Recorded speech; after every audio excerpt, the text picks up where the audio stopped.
Ya, terima kasih pemirsa, Anda masih bersama kami di Anjang Sana, ngobrol santai seputar wisata di Jogja. Persembahan dari Dinas Pariwisata Daerah Istimewa Yogyakarta, dan saat ini kita masih akan mengajak Anda untuk ngobrol santai di Jayakarta Hotel and Resort. Dan pemirsa, tadi kita sudah sempat ngobrol sekilas bersama dengan Pak Singgih bagaimana penerapan Sabta Pesona khususnya pada destinasi wisata di Yogyakarta. Kali ini kami akan mengajak Anda untuk lebih jauh lagi berdiskusi karena sudah hadir bersama kami di sini dua narasumber kita. Kami akan perkenalkan terlebih dahulu. Yang pertama sudah hadir bersama kami beliau Ketua Komisi D DPRD DIY, ada Bapak Kuswanto. Pak Kus, apa kabar? Alhamdulillah sehat, Pak. Sehat selalu, tetap bahagia ya Pak ya? Jelas. Jelas, seperti pesan Pak Singgih ya, jangan lupa bahagia. Baik, terima kasih Pak Kus. Oke, dan juga telah hadir bersama kami di sini, beliau narasumber kita berikutnya, dosen Fakultas Ekonomi UNY, sekaligus juga beliau adalah asesor BNSP untuk pariwisata dan juga mentor dari GTTC. Sudah hadir bersama kami di sini ada Ibu Ruliana Mamenko. Ibu Ana, apa kabar? Baik, Mari. Baik, Iya. Ibu Ana sehat selalu? Alhamdulillah selalu sehat. Selalu sehat. Baik, terima kasih Ibu Ana. Iya. Dan pemirsa, kita akan melihat kalau tadi bagaimana penerapan Sabta Pesona jauh ini di destinasi wisata di Yogyakarta. Kita juga ingin melihat bagaimana dari sudut pandang seorang akademisi penerapan Sabta Pesona, Ibu Ana. Adakah Ibu sejauh ini barangkali penelitiankah atau juga riset yang dilakukan terkait dengan Sabta Pesona itu? Ah ya, baik. Tentu ya Mbak Arin ya, karena memang Sabta Pesona itu kan dasar dari wisata ya. Untuk pengembangan wisata itu kan dasarnya memang Sabta Pesona ya. Jadi dari aman, tertib, kemudian bersih, sejuk, indah, kenangan ya, ramah juga. Nah, sudah banyak penelitian sebenarnya tentang Sabta Pesona itu, seperti yang kemarin tahun 2019 itu diadakan di Kampung Flori, Mbak Arin. Oke. Iya, jadi di sana itu tentang persepsi wisatawan terhadap penerapan Sabta Pesona di Kampung Flori. Dan memang dari situ menjadi input bagi pengelola Kampung Flori, Bapak. Jadi ada beberapa poin-poin yang sudah sesuai dengan standar dan ada beberapa poin yang harus ditingkatkan lagi. Ditingkatkan betul. lagi. Iya, jadi hal seperti itu sebenarnya ikut merupakan sumbangsi ya dari akademisi untuk bisa suatu destinasi wisata itu mengetahui apa sih yang kurang gitu ya Pak, atau apa sih yang harus dipertahankan dan ditingkatkan. Begitu. Dan yang bagus kemarin itu di tebing bersih, Mbak. Oke, seperti Iya, apa ini Bu Ana? 2020 kemarin itu ada penelitian tentang hubungan ya antara implementasi Sabta Pesona itu dengan kunjungan wisatawan. Wow, gitu. oke, Iya. oke.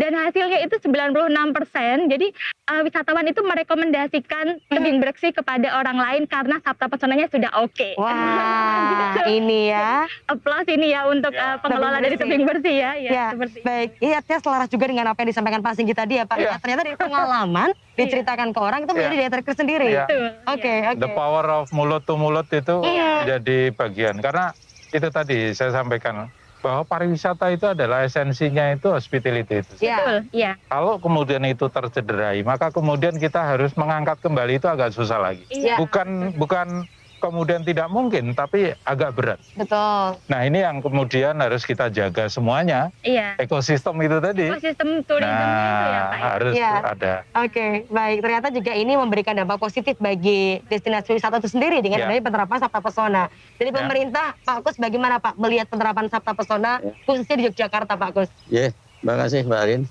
Berkaitan dengan destinasi wisata dan menggeliatkan perekonomian masyarakat yang terdampak COVID-19. Ya. Ini kami selaku wakil rakyat juga sangat setuju sekali. Karena sekalipun APBD itu direfocusing sedemikian rupa, larinya ke penanganan COVID, tapi kita tidak boleh lepas tangan dengan keberadaan masyarakat yang putus hubungan kerja, tidak punya mata pencarian lagi. Nah itu mau tidak mau kita harus berusaha. Pemerintah itu berusaha mengangkat perekonomian lagi.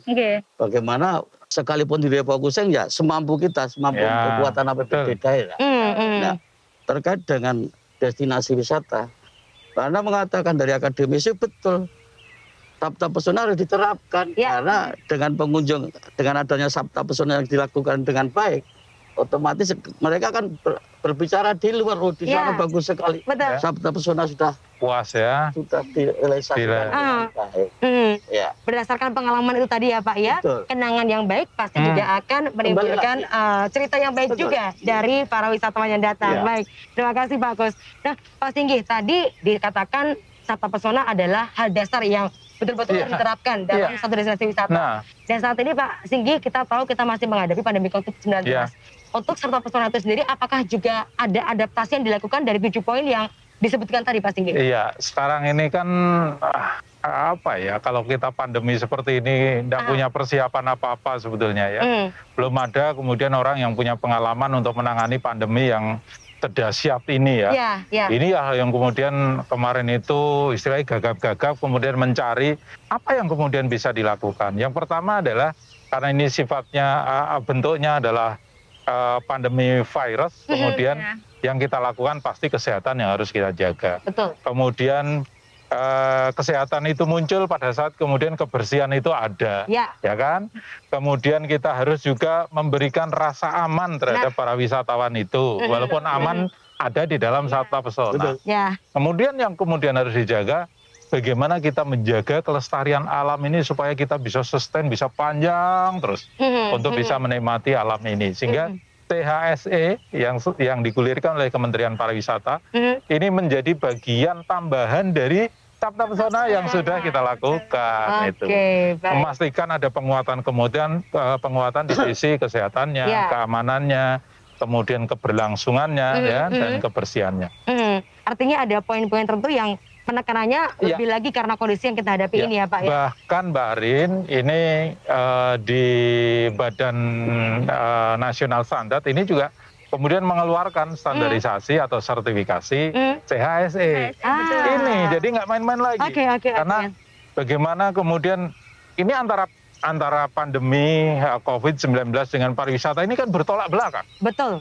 Kalau pandemi suruh stay at home. Pariwisata nggak bisa terus stay at home. Dia harus jalan-jalan.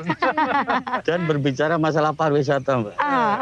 Ini tidak mesti harus dibebankan pada dinas pariwisata sendiri. Itu ada dinas-dinas yang terkait di situ, misalkan akses jalannya seperti apa. Berhubungannya ya Pak ya. Kominfo untuk apa itu? Koneksi internetnya. Jaringan Terus dinas perdagangan UMKM untuk menghidupkan perdagangan itu seperti apa UMKM-nya.